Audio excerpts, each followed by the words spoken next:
Hello future doctors. आप सभी का स्वागत है हमारे इस चैनल शुभ टॉक्स पर। बहुत ही जल्द आप सभी अपनी बीएमएस की जर्नी को शुरू करने जा रहे हो। बीएमएस की इस शुभ जर्नी में आप सभी को बहुत बहुत शुभकामनाएं, बधाई। आप अपनी जर्नी को बहुत ही अच्छे से करो और अपने देश की, अपने समाज की सेवा करो।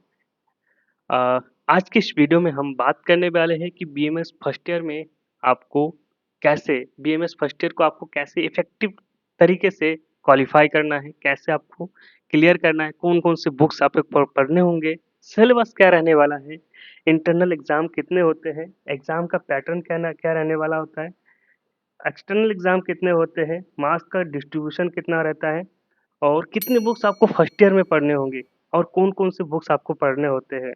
बेस्ट राइटर की बुक्स कौन-सी है?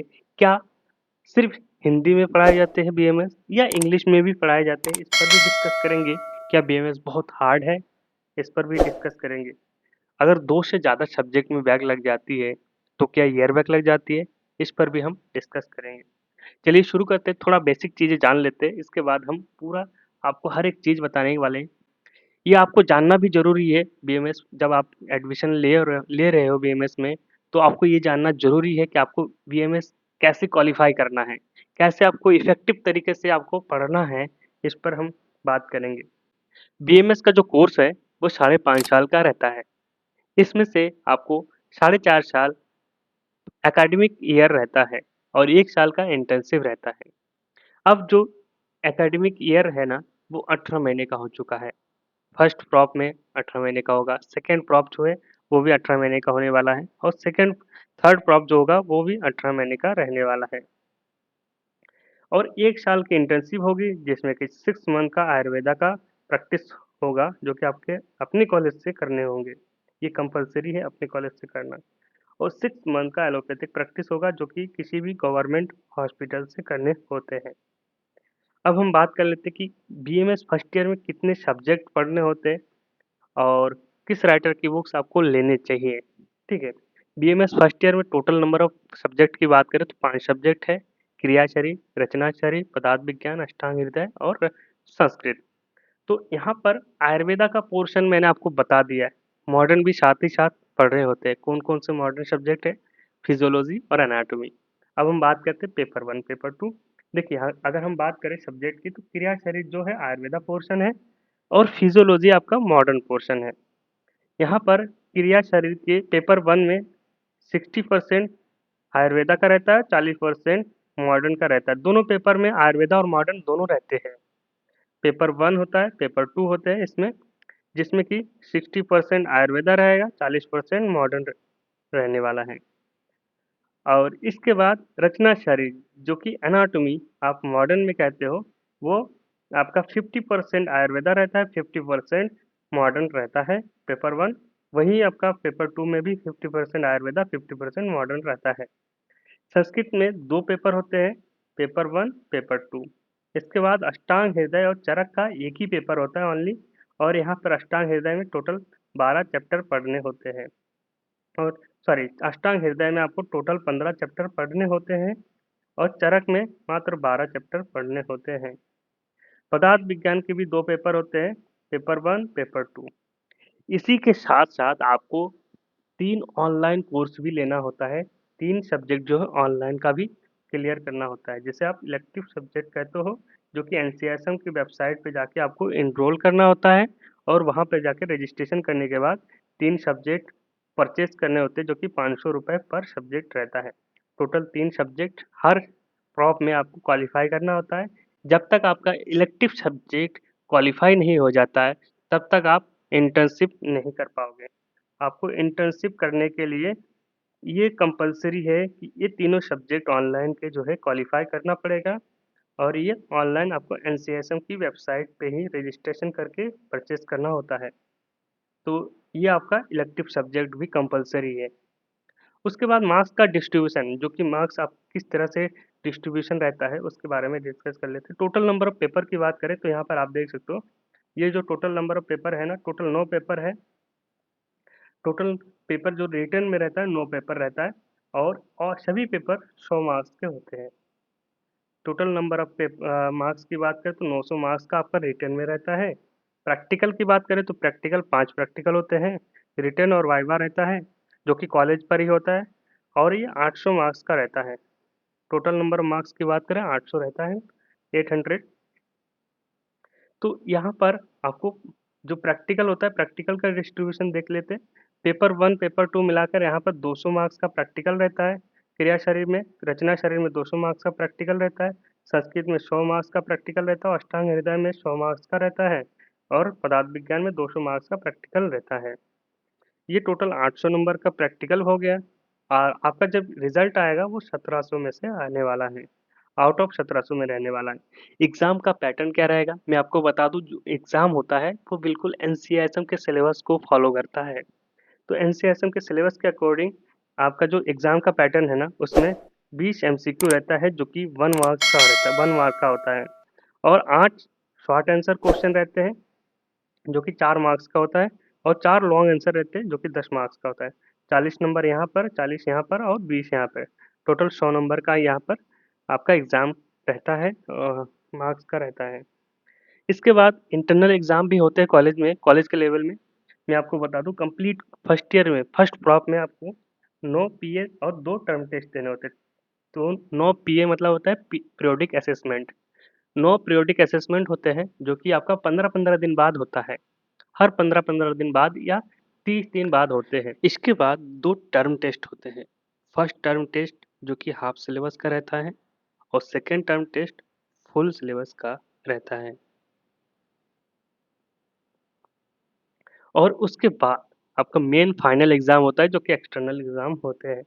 इन सभी एग्जाम में कैसा परफॉर्मेंस रहा है उसका टोटल मार्क्स आपका कैलकुलेट करके एवरेज निकाला जाता है। इस एवरेज में से जो भी मार्क्स होते हैं उसका 10 नंबर आपका इससे निकाल के प्रैक्टिकल में डाला जाता है। मतलब आपको प्रैक्टिकल के मार्क्स अगर लेने हैं तो ये परफॉर्मेंस आपको अच्छा करना पड़ेगा। तो टोटल नंबर ऑफ आपका यहाँ पर प्रैक्टिकल जो होंगे, प्रैक्टिकल में आपका जो ही इसका मार्क्स कैलकुलेट करके ऐड किया जाएगा।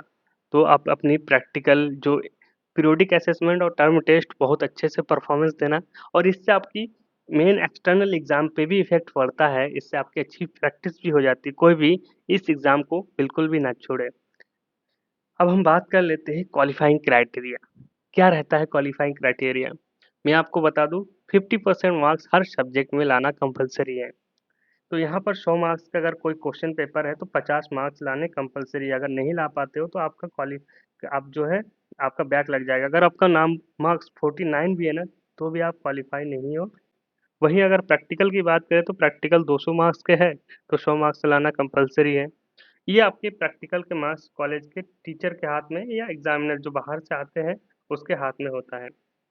अगर किसी भी सब्जेक्ट में बैक लग जाता है या 2 से ज़्यादा इस सब्जेक्ट में बैक लग जाता है, तो उस कंडीशन में आप 6 महीने का बैक 6 महीने डिले हो जाते हो, और 6 महीने बाद आपका फिर से सप्लीमेंट्री का एग्ज़ाम होता है। फिर सप्लीमेंट्री एग्ज़ाम में अगर आप क्वालीफाई कर जाते हो, 2 सब्जेक्ट ही बैक रह जाता है, तब तो आप अपनी बैच के साथ कंटिन्यू करोगे। अगर उससे भी ज़्यादा सब्जेक्ट में बैक रहता है तो आप अपने जो आपका जो ईयर है वो ईयर वाइज आपका बैक लग जाएगा पूरे। आप अपने जूनियर बैच के साथ अपनी स्टडी को कंटिन्यू करोगे। तो इस चीज़ का विशेष ध्यान रखिए कि आप किसी तरह से बैक ना लगे आपकी। और 2 सब्जेक्ट लग जाए तो कोई दिक्कत नहीं, 6 महीने में आप क्लियर कर लेना। लेकिन 2 से ज़्यादा रहे तो पूरी तरह से ईयर बैक लग जाती है। इस चीज़ का विशेष ध्यान रखें। आप अपने जूनियर बैच के साथ कंटिन्यू करोगे, और ये बहुत शर्मिंदगी की बात है। अब हम बात कर लेते हैं एग्ज़ाम का सेंटर। देखिए, जितने भी प्राइवेट कॉलेज होते हैं, सभी का सेंटर जो होता है गवर्नमेंट कॉलेज में जाता है। गवर्नमेंट कॉलेज में जो गवर्नमेंट कॉलेज का जो सेंटर होता है वो अपना सेल्फ रहता है, और जितने होती है जितने भी यूनिवर्सिटी होता है, यूनिवर्सिटी उनका जो एग्ज़ाम सेंटर होता है वो खुद का अपना ही होता है, तो सेल्फ सेंटर उसका भी होता है। तो ये सारी चीज़ें हमने आपको बता दी है। गाइज, अब हम बात कर लेते हैं एग्जाम का मोड कैसा रहता है, हिंदी में या इंग्लिश में या संस्कृत में, किस मोड पे आपको एग्जाम देने होते हैं। तो गाइज, बात कर लेते हैं मोड ऑफ एग्जाम। तो यहाँ पर अगर स्टेट वाइज डिपेंड करता है आप किस स्टेट से हो। अगर यूपी से हो तो आपका पेपर जो है यूपी में हिंदी मीडियम में होगा। और अगर आप कहीं बाहर ऐसे स्टेट से हो जैसे वेस्ट बंगाल है या उड़ीसा है या गुजरात है, वहाँ पर इंग्लिश मोड में होता है। हर एक स्टेट का अलग अलग होता है, अपना लोकल लैंग्वेज का भी स्टेट रहता है, वो लैंग्वेज रहता है, और साथ ही साथ इंग्लिश भी रहता है। आपको अब अपने अकॉर्डिंग जो भी जिस तरह से आप प्रिपरेशन करोगे उसके अकॉर्डिंग आपको पेपर में लिखना होता है। अगर आपने हिंदी में प्रिपरेशन किया है तो आप हिंदी में लिख सकते हो, लेकिन जो श्लोक होगा वो आपको संस्कृत में ही लिखना होता है। संस्कृत का जो पेपर होता है, और मैं आपको बता दूं जो संस्कृत का पेपर होता है वो बिल्कुल आपका संस्कृत लैंग्वेज में ही लिखना होता है। यहाँ पे पेपर भी संस्कृत लैंग्वेज में आता है, तो आपको पूरा संस्कृत में पढ़ना आना चाहिए। और आप चाहे तो हिंदी में भी लिख सकते हो, इंग्लिश में भी लिख सकते हो, अगर आप यूपी से हो, या यूपी उत्तराखंड और गुजरात, महाराष्ट्र में मराठी लैंग्वेज में भी इंक्लूड रहता है, उड़ीसा में उड़ीसा लैंग्वेज, और कई सारे अपने लोकल के स्टेट होते हैं, लोकल लैंग्वेज उनका अपना स्टेट के चलाते हैं, वो अपने अकॉर्डिंग पेपर डिस्ट्रीब्यूट करते हैं यूनिवर्सिटी। अब हम बात कर लेते हैं कि बीएमएस बहुत हार्ड है। नहीं, बीएमएस बहुत हार्ड नहीं है। यहाँ पर समझने की ज़रूरत है, बीएमएस में जो संस्कृत का लैंग्वेज है, सिर्फ फर्स्ट ईयर में अगर आपने पहले कभी पढ़ा नहीं है तो थोड़ी सी प्रॉब्लम होगी। बट धीरे धीरे ओवर द टाइम आपको जब क्लासेस रेगुलर करने लगेंगे तब आपको पूरा सरल लगने लगेगा, आसानी लगने लगेगी। और जो क्लास में जो पढ़ाया जा रहा है रेगुलरली आप अगर उसको याद करते चलोगे, रिवाइज करते चलोगे, तो सब कुछ आसान लगने लगेगा, और बहुत ही आसानी से आपको ये भी ईयर भी क्लियर हो जाएगा। तो आप बीएमएस की क्लास अगर रेगुलर कर रहे हो तो आपके लिए ये बिल्कुल सिंपल और सरल रहने वाला है। अब हम बात करने वाले हैं कि किस राइटर की बुक सबसे बेस्ट है और कौन सी बुक्स आपको खरीदनी चाहिए, और हमने किस बुक से पढ़ा। आज हम जितने भी बुक्स के बारे में आपको बताएंगे, इन सभी बुक्स का जो लिंक है मैंने अपने डिस्क्रिप्शन में डाल रखा है, आप जाके बाय कर सकते हो। और साथ ही साथ इन सभी बुक्स का पीडीएफ भी पब्लिश कर रखा है, टेलीग्राम पे जाके डाउनलोड कर सकते हो। हालांकि मैं रिकमेंड करूंगा कि जितने भी बुक्स आपको यहाँ पे बताए जा रहे हैं सब आप खरीद लेना, बेस्ट रहेगा। जो भी बुक्स मैं आपको रिकमेंड कर रहा हूँ सारा एनसीएसएम के अकॉर्डिंग है, सबको फॉलो किया हुआ है, तो इसको आप देख लेना। यहाँ पर मैं आपको बताना चाहूँगा, सबसे पहले अगर संस्कृत की बात करें तो संस्कृत में सबसे बेस्ट जो बुक है आयुर्वेद संस्कृत सुधा बुक नाम से बुक आती है, जो कि महेश गुरुदत्त के नाम से। ये बुक्स बहुत ही ज़्यादा अच्छी बुक है, मैंने इसी बुक से अपने संस्कृत को क्वालिफाई किया है। मैं आपको बताऊं तो इससे बेस्ट बुक कोई नहीं है, महेश गुरुदत्त की बुक है। इसको आप अमेजोन से परचेज कर सकते हो। इसके बाद जो नेक्स्ट बुक है रचना शारीर, आयुर्वेद में रचना शारीर और मॉडर्न में एनाटॉमी। इसका मैं आपको बता दूं तो आचार्य वैद्य ताराचंद्र शर्मा, इस राइटर की बुक हमारे कॉलेज में पढ़ाया गया था, लेकिन मैंने जो पढ़ा है वो डॉक्टर महेंद्र सिंह मीणा, एनसीआईएसएम के अकॉर्डिंग है बुक, बहुत ही अच्छी बुक है।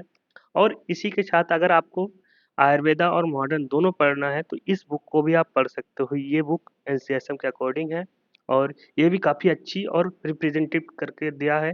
इसके भी वॉल्यूम, ये वॉल्यूम 1 है, वॉल्यूम 2 भी आती है, इसका भी वॉल्यूम 1 है, इसका भी 2 आता है। और इसकी जो राइटर है आप देख सकते हो यहाँ पर दीपाली नजवंत और अनमोल जी है, यहाँ पर इसकी भी आप बुक ले सकते हो। इन सभी बुक की लिंक, जो परचेज लिंक है वो आपको डिस्क्रिप्शन में मिल जाएगा।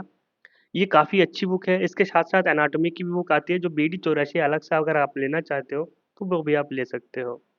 इसके बाद क्रिया शरीर की बात करें तो क्रिया शरीर में सबसे जो बेस्ट बुक हमें लगा, हमने इसी बुक से पढ़ा है, जो महेंद्र सिंह मीणा, इस बुक से मैंने पढ़ा है, और हमारे कॉलेज में भी इसी बुक से पढ़ाया गया है। और अगर आप लेना चाहते हो विद मॉडर्न फिजियोलॉजी के साथ साथ तो आप ये बुक ले सकते हो, क्रिया शारीर विज्ञान, जो कि जसविंदर कौर के नाम से, प्रोफेसर जसविंदर कौर और डॉक्टर कपिल बंसल इसके राइटर है, ये आप देख सकते हो, इसको भी आप परचेज कर सकते हो। अब हम बात कर लेते हैं पदार्थ विज्ञान में। पदार्थ विज्ञान में सबसे जो बेस्ट बुक है प्रबोध एरावर की, ये बुक हमने पढ़ी इससे। और अगर आप एनसीआईएसएम के अकॉर्डिंग बुक लेना चाहते हो तो ये बुक आप ले सकते हो, डॉक्टर प्रवीण कुमार मिश्र और अंकुर सिन्हा वाली ये बुक सबसे बेस्ट अगर बुक है इसमें से, डॉक्टर अंकुर सिन्हा की बुक है, जो कि एनसीएसएम को डिक्टो फॉलो करती है। और इसमें जो एमसीक्यू क्वेश्चन आते हैं किस टाइप के पैटर्न के क्वेश्चन आते हैं, सब कुछ यहाँ पर दिया हुआ है। क्वेश्चन भी प्रैक्टिस करने के यहाँ पे मिल जाती है। तो सबसे बेस्ट बुक ये है। आपको आपको मैं रिकमेंड करूँगा, आप अंकुर सिन्हा की बुक लो। इसके बाद संहिता अध्ययन में किस बुक, कौन सी बुक लेना चाहिए? अष्टांग हृदय में अगर बात करें, तो मैंने जिस बुक से पढ़ा है वो डॉक्टर ब्रह्मानंद त्रिपाठी की बुक से पढ़ा है। इसमें खास बात यह है कि यहाँ पर कोई भी टॉपिक है तो उसको फ्लो चार्ट में या टेबल के माध्यम से समझाया गया। और दूसरी बात कि यहाँ पर आयुर्वेदा का जो टॉपिक टर्म है, आयुर्वेदा का जो टर्म है उसको इंग्लिश में भी ट्रांसलेट किया गया है। तो कहीं ना कहीं आपको आसानी होगी इस बुक से पढ़ने में। यहाँ पर आयुर्वेदा आपको आचार्य अष्टांग हृदय, आपको यहाँ पे अष्टांग हृदय और चरक दोनों की बुक एक ही साथ मिली होगी। यहाँ पर एनसीआरएम के अकॉर्डिंग जो अष्टांग हृदय में 15 चैप्टर है वो, और चरक संहिता के 12 चैप्टर है, दोनों एक साथ एक ही बुक में मिल जाएंगे। तो अलग से आपको चरक संहिता की बुक खरीदनी नहीं पड़ेगी। हमारे कॉलेज में कौन सी बुक से पढ़ाया गया तो मैं आपको बता दूं, यहाँ पर हमारे कॉलेज में डॉक्टर या श्रीमती शैलजा श्रीवास्तव जी का बुक पढ़ाया गया। और अगर आप चाहो तो इसको भी परचेज कर सकते हो, डॉक्टर ब्रह्मानंद त्रिपाठी, दोनों के राइटर सेम है, बुक अलग अलग है। यहाँ पे फॉन्ट चेंज किया गया और टॉपिक अलग अलग है, लैंग्वेज अलग अलग है। अब हम बात कर लेते हैं चरक संहिता में। अगर आपको बुक खरीदनी है तो आप इसको खरीद सकते हो, रविदत्त त्रिपाठी की बुक है, बहुत ही बेस्ट बुक है। आपको सरल लैंग्वेज में समझाया जाता है। अगर आप एआईपीजीटी की तैयारी करना चाहते हो तो आप इस बुक को ले सकते हो, काशीनाथ पांडे शास्त्री जी का। ये भी अच्छी बुक है। इन सभी का लिंक मैंने डिस्क्रिप्शन में दे रखा है, तो जाके परचेज कर सकते हो। अब हम एनाटॉमी की बात करें तो एनाटॉमी में आपको यहाँ पर बी डी चौरसिया का सबसे बेस्ट बुक है, इसको आप परचेज कर सकते हो। बी डी चौरसिया के बुक सभी कॉलेजों में पढ़ाए जाते हैं। मोस्ट ऑफ द केस में इसी बुक से पढ़ाया जाता है, चाहे वो एमबीबीएस की बुक हो या फिर बीएमएस की। उसके बाद फिजियोलॉजी में शेमुलिंगम की बुक पढ़ाई जाती है, यहाँ पर शेमुलिंगम की बुक है, इसको भी आप परचेज कर सकते हो। इन दोनों बुक की कीमत लगभग लगभग 2000 के करीब है। तो आपको ये परचेज करनी पड़ेंगे, क्लास में जब क्लास करोगे तब आपको ये चल लगेगी। अगर आप बी डी चौरसिया की जगह कोई और बुक खरीदना चाहते हो तो इंद्रवीर की बुक की भी आती है, उसको भी ले सकते हो। और गाइस ये रहा आपके फर्स्ट ईयर के सारे सब्जेक्ट्स और उसके राइटर्स की बुक मैंने आपको रिकमेंड किए। अगर आपको भी कोई कोई पर्टिकुलर बुक्स के बारे में ज़्यादा जानकारी चाहिए तो आप हमें इंस्टाग्राम पे मैसेज कर सकते हो, इंस्टाग्राम पे फॉलो करो। गाइस इस चैनल पर आपको शॉर्ट ट्रिक्स और कुछ इंपॉर्टेंट नोट्स आपको लगातार प्रोवाइड कराते जाएंगे, तो आप इस चैनल को जरूर सब्सक्राइब करिए। मिलते हैं अगली वीडियो में। Thank you.